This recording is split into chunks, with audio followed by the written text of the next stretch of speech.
One night in July, I visited a certain website I don't usually use. I ended up signing up for their special membership that cost $100. I watched a live video where a woman was featured. She was attractive, though I've seen more attractive people before. But there was something about this video that really got to me.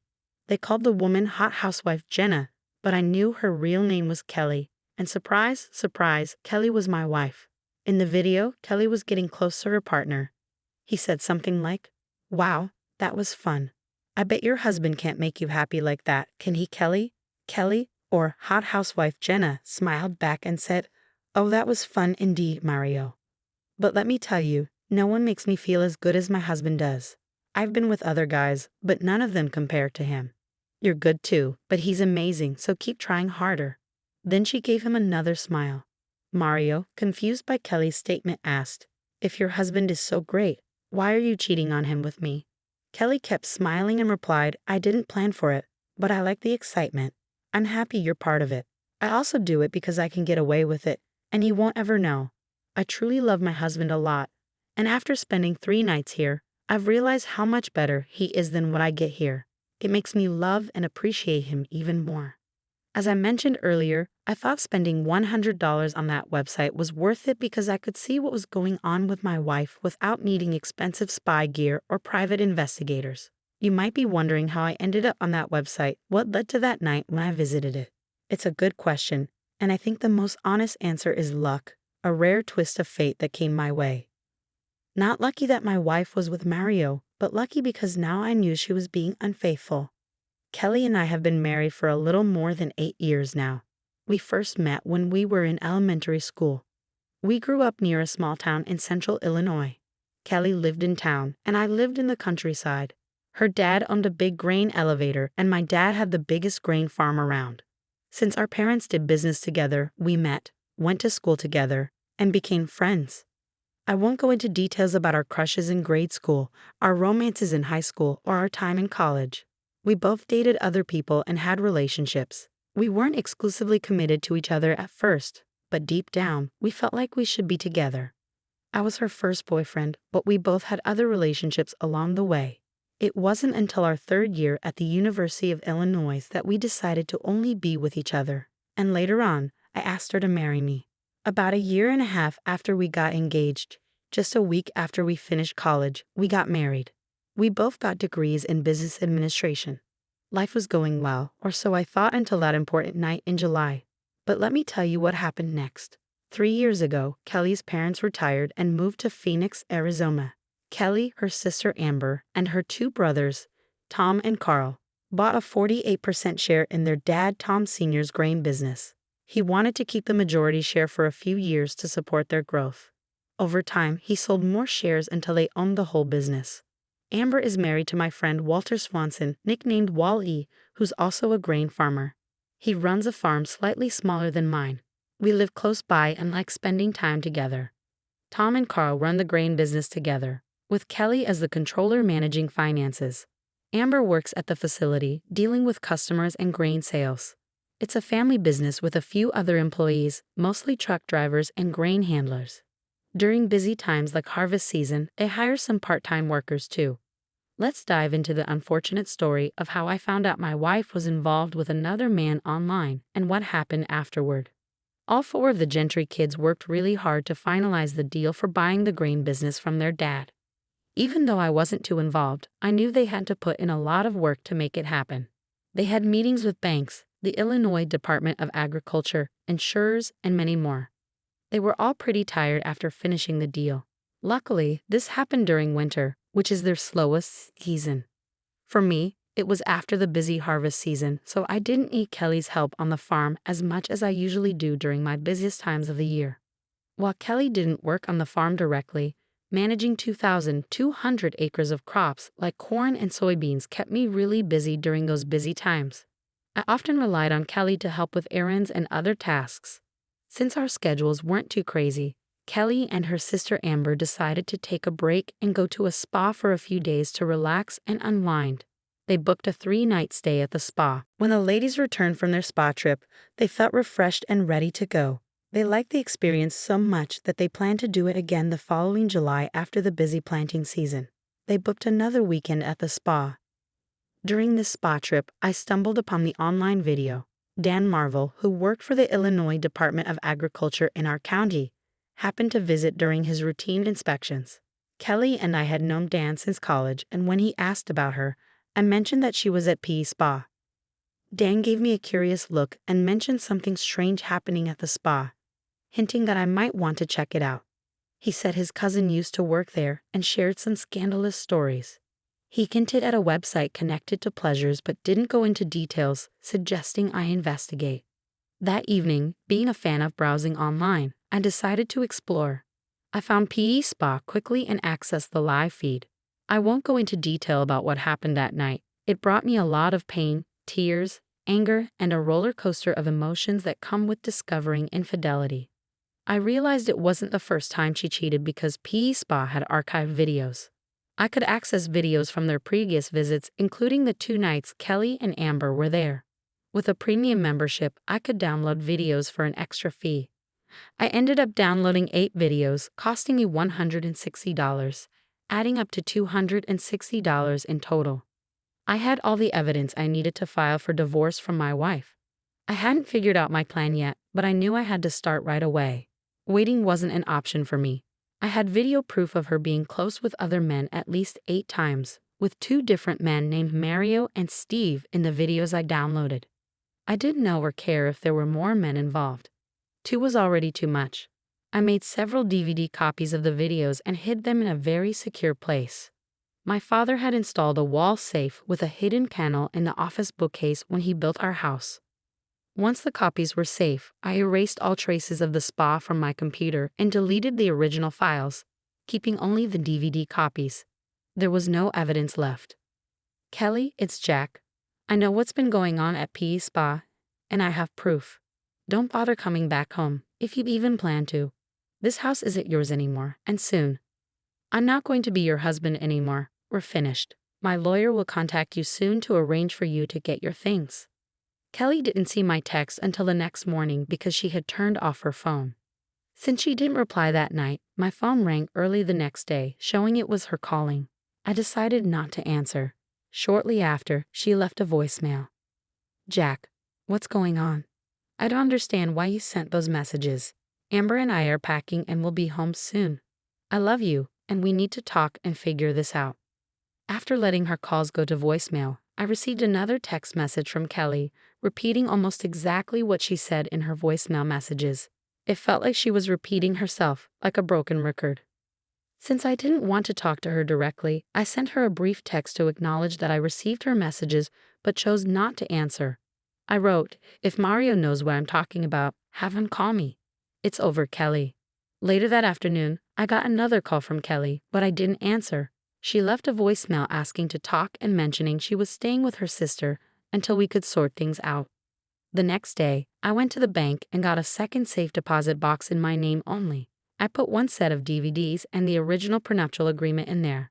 I also made an extra copy of the prenup because I had a meeting with my lawyer at 11 o'clock a.m. When I got to my lawyer's office, Kelly was already there looking upset, like she had been crying. Kelly said, Jack, we need to talk about this. I asked, how did you find out about my appointment here? She explained, Richard called me when you scheduled the meeting. Just then, Richard Warner, my lawyer, came out and invited us into his office. Feeling angry, I said, no, Richard, we're not going in together. Your call to Kelly broke my trust, and I need a clear answer from you now. I asked directly, will you represent only me? I was frustrated because Richard replied, no, Jack, if things continue like this, I'll be representing Kelly. Richard believed the grain business was more important than my farming business, possibly because he represented the Gentry family in their grain business. I disagreed and thought he would realize his mistake later on. I told him, okay, Richard, please make sure you have all my original documents and copies of contracts by 4 o'clock p.m. today. I'll either pick them up or send someone to get them. I valued your work in the past, but you're making a big mistake, Richard. I'll be getting a new lawyer, and they'll contact you soon. Kelly asked me why I wouldn't talk to her to sort things out. I replied, because Kelly, it's clear that Richard values you more than he values me as a client. I won't have this conversation without a lawyer, and I don't trust him. Richard tried to assure me, saying, Jack, I've always been honest with you. You don't need to worry. But in my mind, I knew better. I thought, Richard, I have a lot to worry about. You can't serve two masters, and it's clear who you've chosen. Plus, you've already shown you can't be trusted by calling Kelly in here. Goodbye. My new lawyer will contact you. As I left, I heard Kelly starting to cry again. Now, I had to find a new lawyer. I thought about David Warner, who was known to be skilled and competitive against Richard. However, I didn't want to rush into it without some research. Choosing professionals like lawyers, accountants, bankers, and insurance agents requires careful consideration because you share sensitive information with them. I knew attorney-client relationships were crucial because of the confidential information involved. Since I knew people who had worked with David, I called his law office to ask for references. The secretary said they had a list and would email it to me. I found 4 friends on David's reference list, so I visited 3 of them to ask about his work. They all gave glowing reviews of David, which confirmed my confidence in him. I skipped visiting the 4th friend, Wall-E, who was married to Amber, Kelly's sister, to avoid any family involvement. I called David's office again, introduced myself, and asked if I could meet with him after 4 p.m. The receptionist said he was busy until 4:30 p.m., but would check if he could see me afterward. I knew he might not be available, but I wanted to try anyway. Samantha informed me that Mr. Warner could meet with me at 4:30 p.m., but it would be a short meeting due to his other commitments that evening. I agreed and said I would be there just before 4:30 p.m. She then introduced herself as David's wife. At 4:00 p.m., I went to Richard's office to collect my paperwork, but they hadn't finished copying it all. It seemed like they were stalling, perhaps hoping I'd change my mind. I got frustrated and told them I needed all my legal paperwork within the next 15 minutes, or else my new attorney would contact them. They asked who my new attorney was going to be, but I kept it a surprise. Suddenly, their office got really busy, and they had 3 people copying my paperwork at once. In about 20 minutes, I had everything I needed. I still had enough time to make it to David's office for my appointment, so I didn't make a big deal about being late. During my meeting with David, he agreed to represent me for both personal and business matters. I asked if I could leave all my paperwork with him for safekeeping, and he agreed to keep it in his safe until we could go over it together. We scheduled a meeting for the next day at 9:00 a.m. to review the paperwork and plan for my divorce. As I left at 5:30 p.m., I smiled at Samantha and asked if I had caused any trouble with their evening plans. She reassured me, saying everything was fine and that she appreciated my punctuality. She also asked me to call her Sam from now on, and I agreed, asking her to call me Jack. The next morning, we went over all my business paperwork and contracts with David. I can't share the details because of attorney-client privilege, but I can say that David thought everything looked good from a business perspective.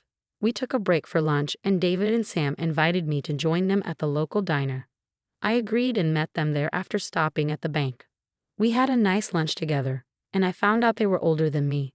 David mentioned he went to school with Tom Gentry but wasn't close to him, maybe because they were competitive. They've been married for 10 years and have 2 adorable daughters, 6 and 3 years old.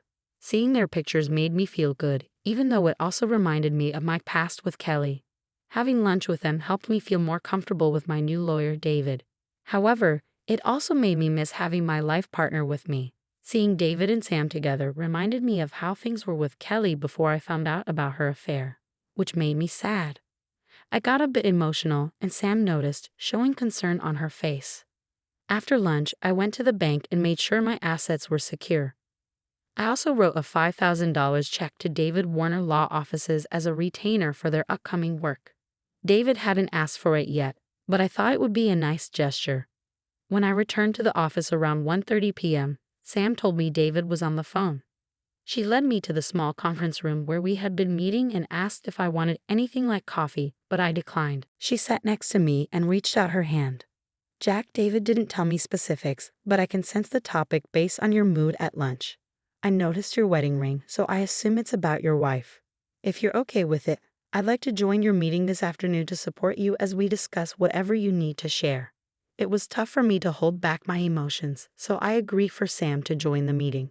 My anger had calmed down, but I was still hurt. Having a woman there who was naturally empathetic felt comforting. I realized I might need Sam's understanding during the meeting. I shared the whole story of finding out about Kelly's affair. I got emotional a few times, and Sam was there to offer comfort. Once I regained control, I explained my plan. Unless something changes, I intend to file for divorce and follow the prenuptial agreement. David and I went over the prenuptial agreement thoroughly. Here's a summary of its terms. I keep full ownership of all farm assets, property, and personal belongings. Kelly keeps full ownership of the grain business assets. If there's no infidelity, Kelly gets half of our financial assets. But if there's proof of infidelity, she only gets $25,000 per year of unfaithfulness, not half. On the other hand, I get $225,000 per year of unfaithfulness, not half. Household personal belongings are split equally, no matter the situation. David asked about the evidence of infidelity. I told him I have it but won't show it unless it's necessary for court. However, David insisted on seeing it to confirm the case of infidelity. I assured David that he should trust me regarding the evidence of infidelity. I explained that while I have the proof, I'm also concerned about Kelly's privacy and don't want anyone else to see what I've seen unless it's absolutely necessary. Sam showed her support by touching David's arm and agreeing with me. Eventually, David reluctantly agreed not to see the evidence for now. In the following days, Kelly tried to contact me several times, leaving voicemails. I chose not to answer her calls and deleted the messages without listening to them. David also got in touch and informed me about a meeting scheduled for Thursday involving Kelly, David, Richard, and me. During Thursday's meeting at 10:30 a.m., I plan to ask Kelly some questions. Her answers will determine if I proceed with a divorce and on what grounds. We'll see how things unfold then. David and I arrived at Richard's office for the meeting with Kelly. We noticed her car in the parking lot, so we went inside and waited in a small conference room. After a few minutes, Richard and Kelly joined us. Kelly looked much better than she did earlier in the week. It was clear she had made an effort to look nice for the meeting, and she looked beautiful. I tried my best to hide my emotions because I didn't want her to see how much I still cared for her. She smiled at me and expressed her hope for us to talk and clear up the misunderstanding. She mentioned missing me and wanting to come back home. I didn't respond immediately because I needed to regain control of my emotions. It was challenging, but I knew I had to do it. David took the lead, suggesting that we begin by letting both Jack and Kelly share their thoughts on how to proceed with the divorce. Richard agreed, mentioning that Kelly was eager to resolve the issues. Despite my efforts to keep calm, Richard's words stirred up my anger again.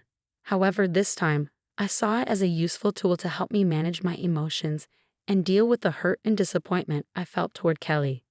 I responded, "Sure, Richard. Kelly can start by talking to her husband." I addressed Kelly directly, stating the facts about our prenuptial agreement, which we updated when she joined her father's business. I handed out copies of the updated agreement for everyone's reference. Kelly seemed surprised by the details but quickly composed herself and expressed her willingness to answer my questions truthfully. She emphasized her love for me and her desire to save our marriage. She agreed to have our conversation recorded, and David and I set up a tape recorder on the table to capture everything said during the meeting. Kelly asked about the questions I had for her. I explained that I wanted to talk about her honesty regarding being faithful during different periods of our relationship. First, I asked about the time from when we decided to be exclusive until we got engaged. Kelly smiled and said she had been faithful during that time. However, I reminded her of an incident with Larry Evandale just 2 days after we committed to exclusivity. Larry had bragged to me about being intimate with her on a Tuesday night while her parents were away. He even mentioned they were on her bed and that she seemed to enjoy it, hinting at more such encounters in the future, even after we were married. Amber, her sister, overheard this conversation and reassured me that Kelly loved me and wouldn't cheat again. Kelly's smile turned to shock as I pointed out these discrepancies. I understood why she lied that first time, though I made it clear that lying wouldn't be tolerated in the future. After that incident, I kept a close watch on her for the next 6 months without finding any signs of infidelity. Eventually, I proposed and gave her the engagement ring, although I made her wait for it because I wasn't fully convinced of her honesty yet. Moving on, I asked Kelly if she had been unfaithful during our engagement, from the day she received the ring until our wedding. She firmly denied it, and I believed her because I had been keeping an eye on her during that time. Richard proposed a break to allow Kelly to compose herself after the emotional discussion about Larry Evandale. He wanted her to have time to collect her thoughts before continuing. We agreed to take a break for lunch, and David, Sam, and I went to a nearby diner. During lunch, David shared his thoughts, saying that I seemed to be handling the situation well. He noted that while Kelly had yet to reveal much, I had set the stage for an honest discussion about our marriage. If Kelly opened up truthfully, there might still be a chance to salvage our relationship. However, if she continued to lie, I would have to decide how to proceed. Sam noticed my distress, and I tried to smile weakly, expressing how tough the situation felt. I questioned why people make choices that hurt themselves and their loved ones. Sam empathized, wishing people could have a reality check before making such mistakes.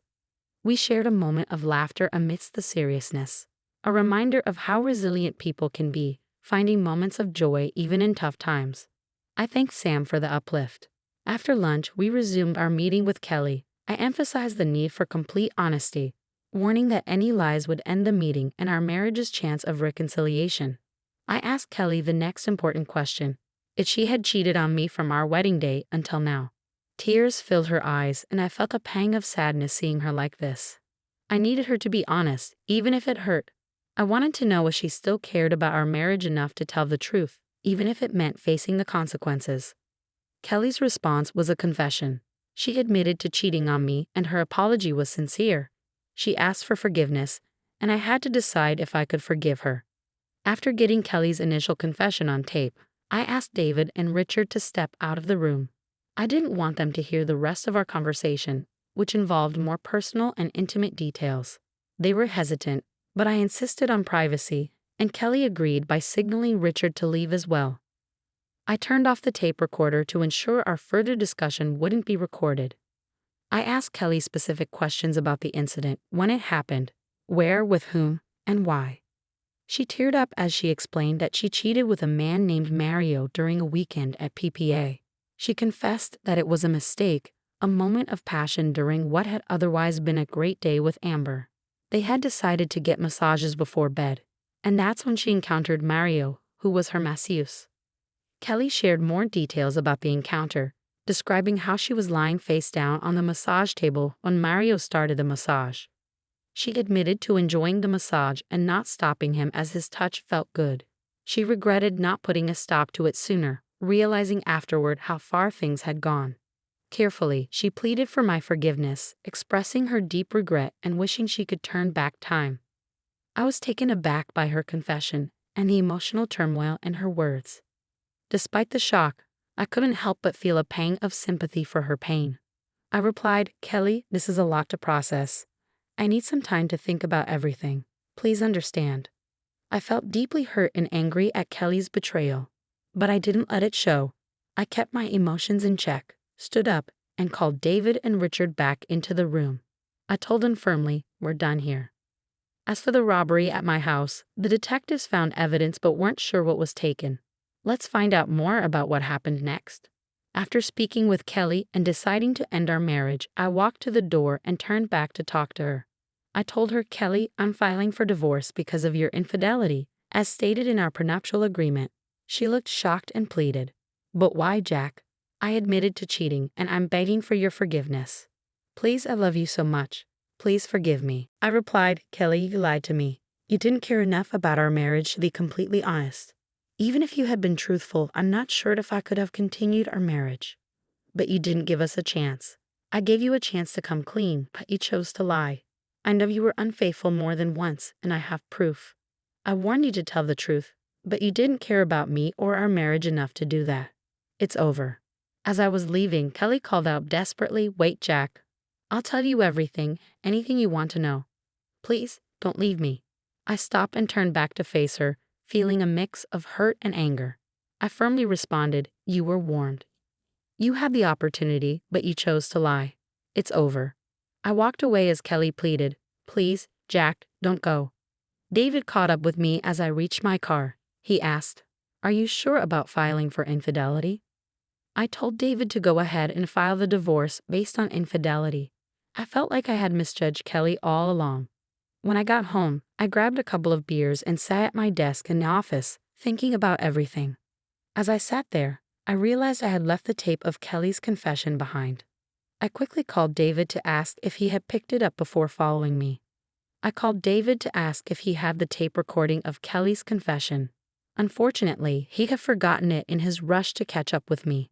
I felt frustrated because I had planned everything carefully, yet I overlooked such an important detail in my emotions. I suggested that David contact Richard's office to try retrieving the tape. However, I wasn't optimistic, thinking they might have erased it assuming we had everything we needed. Nevertheless, I reassured David that I had enough evidence to proceed with a divorce for infidelity even without the tape. It was frustrating to realize I might have to use the video downloads if Kelly contested the infidelity charge. However, I tried to stay calm and reassured David that everything would work out. After hanging up, I grabbed another beer, feeling a mix of numbness and regret. As I watched the evening news, I thought I heard a vehicle outside. When I went to check, someone hit me on the back of my head, and everything went dark. I heard a beeping noise, and I opened my eyes to see what was happening. I remembered not to move too much because of what happened before. There was a nurse sitting next to me. I tried to turn my head, but I couldn't move. "Hi, Jack. I'm Susan, your nurse. Please don't try to move, okay? Everything will be fine, and I'll explain everything to you. Just stay still. Do you understand?"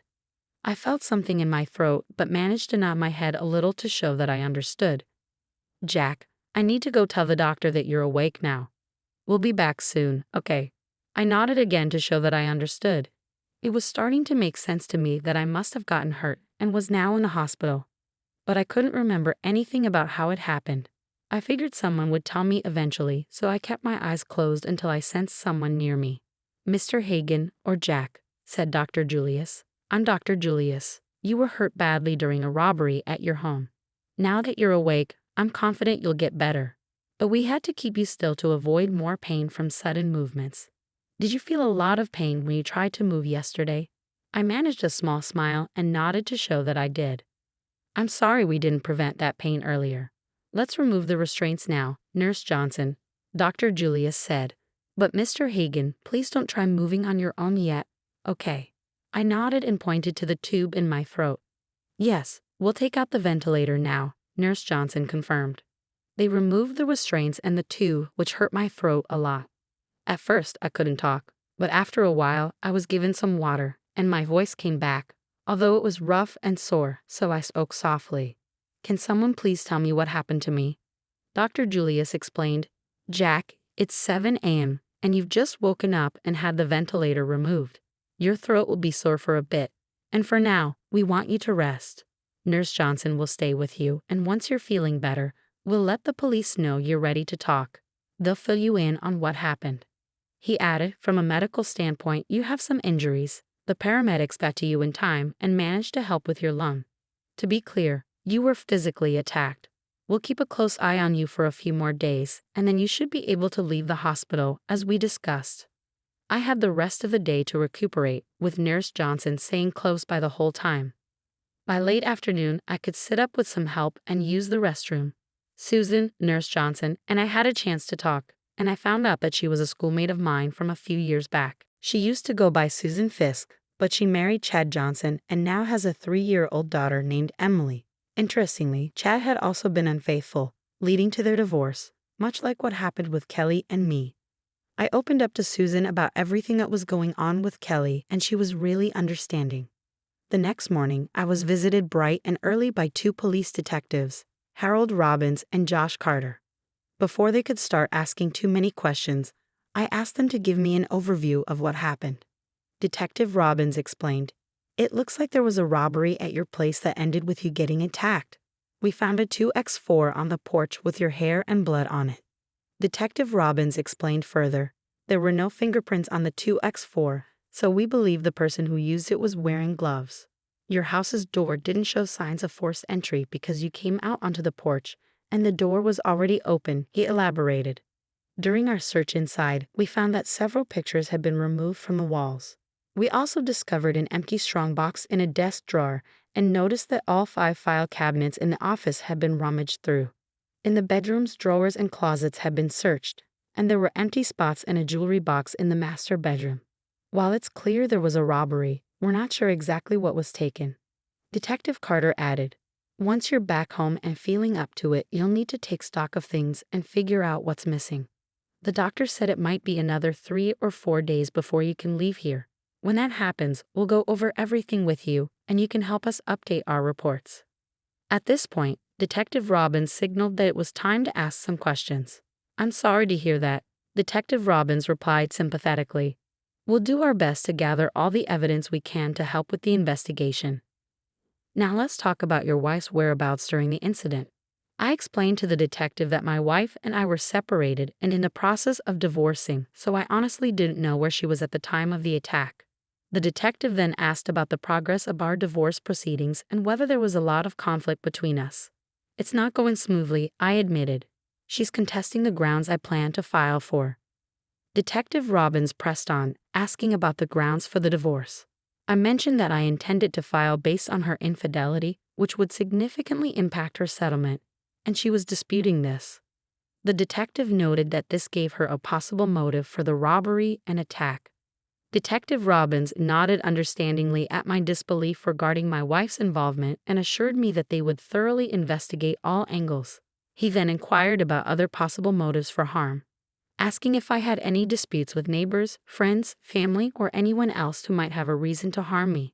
I replied, "No, I can't think of anything like that." The detective emphasized the importance of conducting a detailed inventory of missing items once I was able to do so.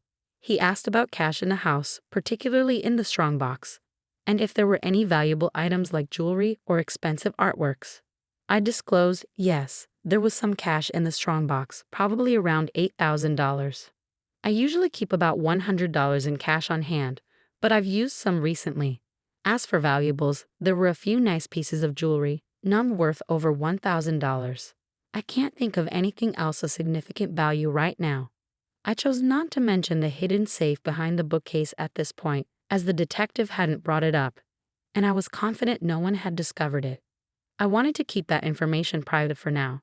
The detective concluded our conversation, saying, "That's all for today, Jack. If anything else comes to mind, please reach out. When you're ready to go home, give us a heads up so we can check the inventory. If we need more information, we'll either come here or visit you at home in the next few days." Over the next 4 days, I slowly got better. I took lots of naps and sometimes sat up to talk with Susan. I had a few visitors. Wally, Amber, David, and Sam came by. Kelly didn't visit, and neither did most of her family, except for Amber. Given the situation, I understood, but I would have appreciated the company. Richard, Kelly's lawyer and a longtime friend, did stop by, which was nice.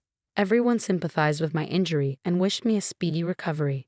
When Amber and Sam left, they kissed me on the cheek, and I could see tears in their eyes. Those 4 days were tough. Even though I slept, I had unsettling dreams and would wake up feeling scared, my heart racing, and tears in my eyes. Sometimes, I'd be disoriented and not know where I was. But Susan was always there with her kind words and gentle touches to calm me down. I even woke myself up with a scream once, though I couldn't recall the details of the scary dream later. It was touching to discover that Susan stayed with me at the hospital even when she wasn't working. She only left briefly to freshen up each day. She mentioned it was because of the issues in my marriage and she wanted to support me. I was really thankful for her kindness. When Dr. Julius informed me that I would be discharged soon, I felt relieved and quickly got ready to leave. Susan helped me get ready and even wheeled me down to the lobby where Wally and Amber were waiting to take me home. Susan wished me well and gave me a warm hug. It was clear she cared about me, but with all the chaos in my life due to my marriage problems and health, I didn't pursue a deeper relationship with her. I did mention that I'd like to keep in touch and call her sometime later on, and that was as far as it went. Upon returning home, the chaos inside was evident. Wally and Amber offered to help clean up, but I preferred to leave things as they were until I could sort through everything. I promised to call them when I was ready for assistance, and they reluctantly agreed before leaving me to myself. My immediate priority was to check the safe behind the bookcase in my office. To my relief, everything inside was untouched, including a significant amount of cash, certificates of deposit, stocks, bonds, and the DVD with evidence of Kelly's infidelity. It was clear that no one had discovered the safe, or else they would have taken these valuables too. After inspecting the rest of the office, I noted that besides the cash, my laptop, and a few numbered prints of Wildlife by Terry Redlin, nothing seemed to be missing. However, I noticed bank and credit card statements on the desk and decided to notify both institutions to watch for any unusual activity. Over the span of a few weeks, the investigation into the robbery and assault progressed slowly as the police struggled to find significant evidence pointing towards a suspect. Detectives Robbins and Carter kept me updated regularly, but unfortunately, no new leads emerged. They explained that without high-value items stolen, tracing potential culprits through fences or similar avenues didn't yield results. During our conversations, they had asked me about Kelly and our situation. I cooperated and shared what I knew, emphasizing my belief that Kelly wouldn't harm me, and it didn't seem logical for her to take things that were part of our divorce settlement. The detectives seemed to agree, as their inquiries about Kelly didn't lead to any breakthroughs. They hinted during the last update that the case might be put on hold unless significant evidence surfaced.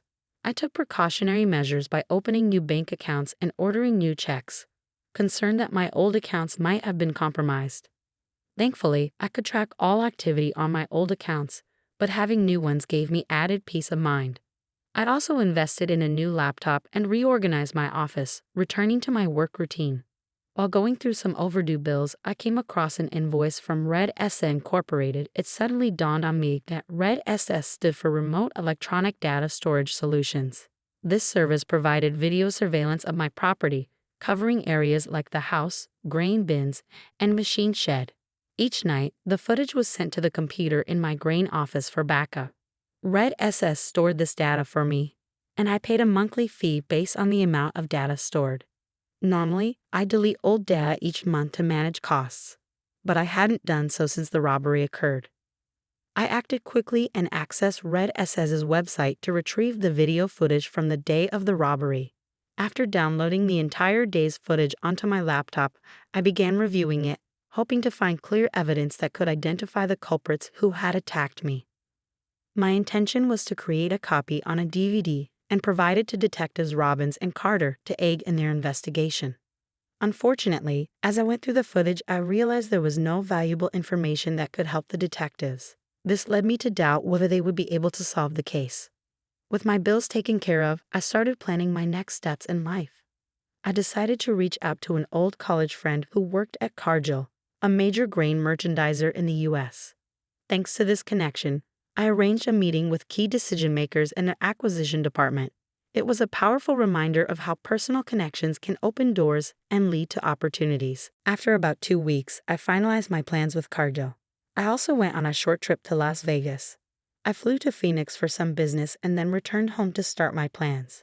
I got in touch with David and asked him to set up a meeting with Kelly, her brothers Tom and Carl, and her sister Amber at Gentry Grain. I told David to explain that with the upcoming divorce, the state's grain reserves might not be enough because they wouldn't include my grain storage. I wanted to talk about this and find a solution. When David told them about the meeting, they were surprised but agreed to meet with me. It seemed they hadn't thought about how my grain storage not being part of the equation would affect things. I walked into the office and greeted everyone. "Hello, Tom, Carl, Amber, Kelly. I assume you understood one of the reasons I felt we should sit down and resolve some issues." Tom began to speak, but I raised my hand and said, "I initiated this meeting, so I suggest you all just sit here and listen to what I have to say before making any comments. I genuinely believe it's in everyone's best interest if you do that. First, I'd like to address this divorce matter." I apologized and placed the final divorce papers in front of Kelly, asking her to sign them. She responded, "Jack, I don't want a divorce.